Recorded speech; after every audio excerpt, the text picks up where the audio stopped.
नमस्ते दोस्तों, मैं एस्ट्रो ज्योति आज की बात में आप सबका स्वागत करती हूँ। आइए आज की बात कर लेते हैं। आज बड़ा ही अच्छा दिन है, मंगलवार का दिन है। मंगलवार के दिन हनुमान जी को ध्याते हैं, पूजा आराधना करते हैं तो हनुमान मंदिर जाइए, उनको चोला चढ़ाइए और मंत्र जाप कीजिए, ओम हन हनुमते नमः। ऐसा करके दिन व्यतीत कीजिए। मैं अब शुरू वास्तु से कर रही हूँ, उसके बाद आज की खास बात ले लेंगे और कृष्ण कथा में हम ज्ञान की बातें करेंगे। तो अंत तक बने रहिए और लाभ उठाइए। वास्तु की बात करें तो बेडरूम में हंसों के जोड़े की तस्वीर लगाएं। घर में हंसों का जोड़ा होना शुभ होता है, तो हंसों की तस्वीर लगाएं। अगर पति पत्नी में अक्सर बहस होती है, आपस में असमंजस है, तो आप बेडरूम में हंसों के जोड़ी लगाने से वो खत्म हो जाएगा और खुशहाली छाएगी। बेडरूम में उत्तर की दीवार पर ऐसी तस्वीर लगानी चाहिए।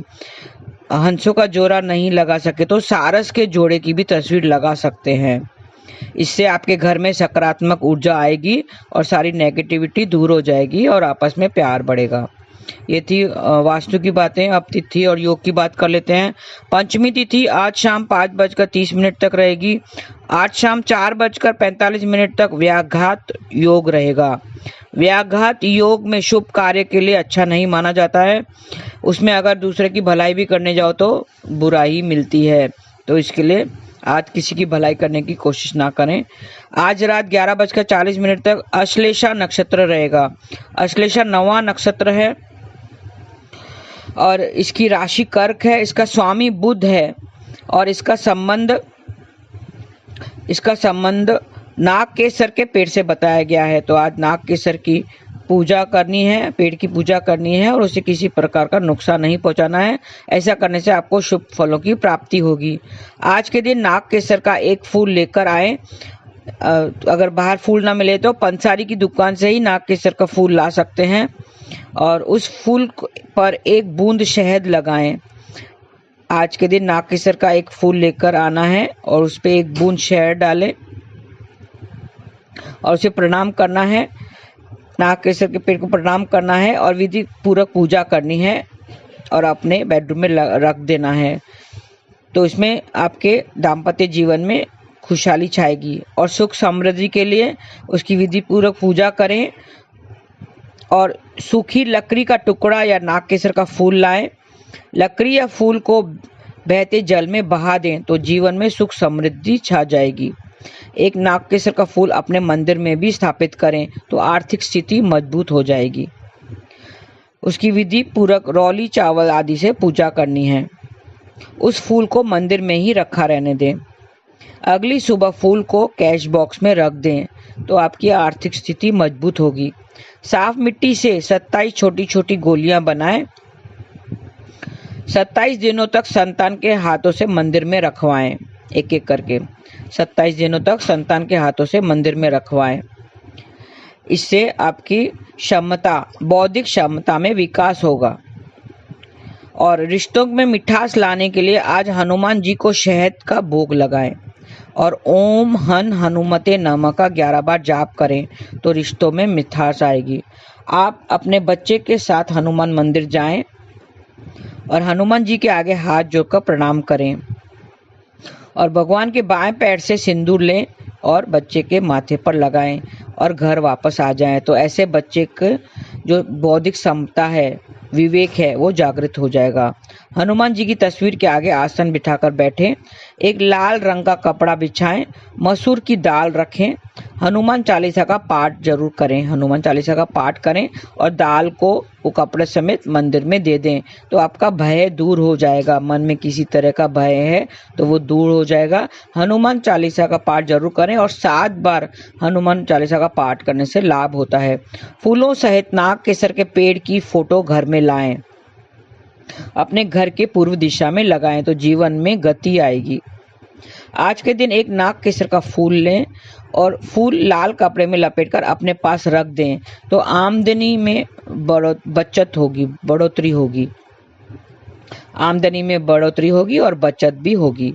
और समस्याओं का हल निकालने के लिए पान का पत्ता लेकर उस पर कत्था लगाएं और पान के पत्ते को कोरे कागज में लपेट लें और हनुमान जी के मंदिर में चढ़ा आए तो इससे सारी समस्याओं का हल निकल जाएगा।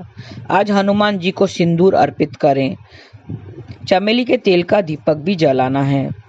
7 बार हनुमान चालीसा का पाठ करें तो आर्थिक लाभ होगा।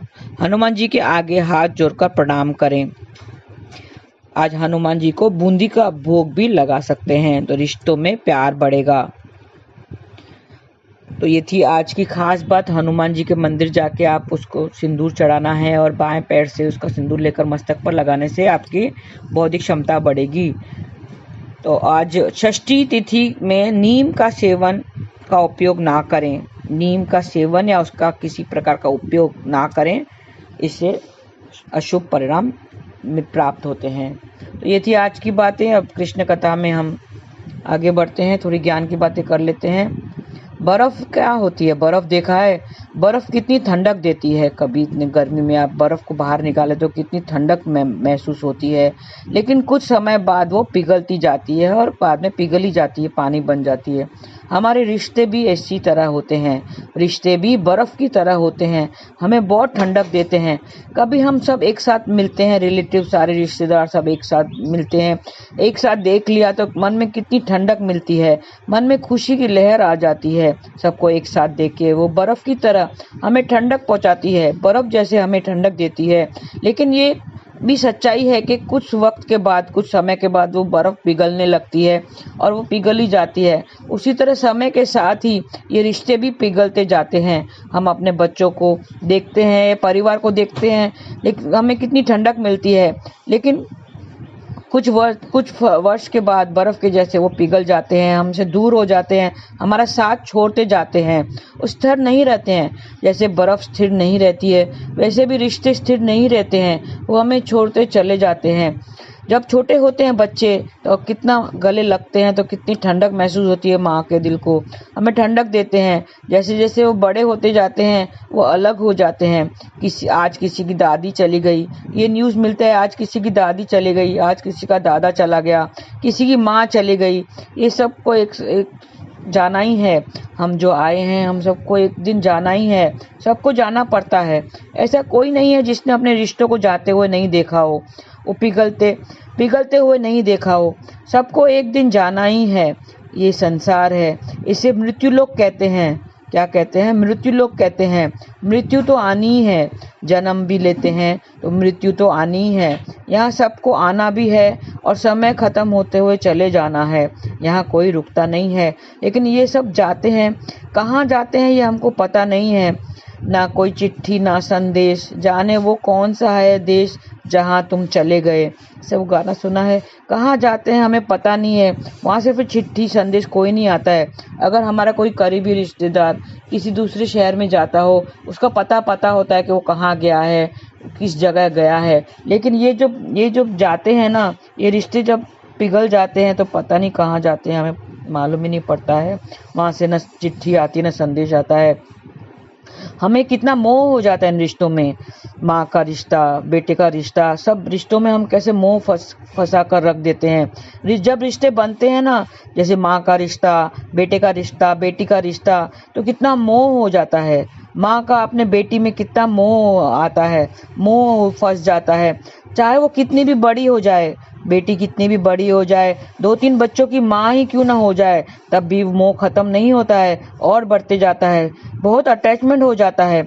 चाहे कोई भी रिश्ता हो, वो अच्छे से हमें निभाना चाहिए। चाहे वो माँ बेटी का रिश्ता हो या कोई भी रिश्ता हो, वो हमें अच्छे से निभाना चाहिए। अपने रिश्तों को संभाल कर रखना चाहिए। खुशियाँ बांटो, संभाल कर रखो, खुशियाँ दो। ये चले जाएंगे, पिघल गए, फिर वो वापस नहीं आएंगे। वो बर्फ की तरह एक बार पिघल गई, बर्फ जब एक बार पिघल गई फिर वापस नहीं मिल पाती, उसका अस्तित्व ही खो जाता है। इसी तरह अपने रिश्ते अच्छे से निभाओ, केयर करो, एक दूसरे से बातें करो, एक दूसरे की केयर करो, चिंता करो, बातें किया करो, मिला करो और हरि को याद किया करो। सबका भला होगा। हम भी हरि को याद करेंगे, वो दूसरे भी हरि को याद करेंगे, हमारा भी भला होगा, परिवार का भी भला होगा। तो इसी तरह हम एक दूसरे की चिंता करते रहें और नाम जाप करते रहें। हरे कृष्णा कृष्ण कृष्ण हरे हरे, हरे राम राम राम हरे हरे। ये रिश्ते बहुत अनमोल हैं, आप इसी तरह निभाते रहिए, एक दूसरे की केयर करते रहिए। अगर ये पिघल गई, ये बर्फ़ पिघल गई, फिर वापस नहीं मिलेगी। एक बार वो चले गए, फिर कहाँ गए वो किसे पता है, कहाँ वापस नहीं लौट पाएंगे। आज के लिए बस इतना ही। धन्यवाद। आपका दिन शुभ रहे। हरे कृष्णा।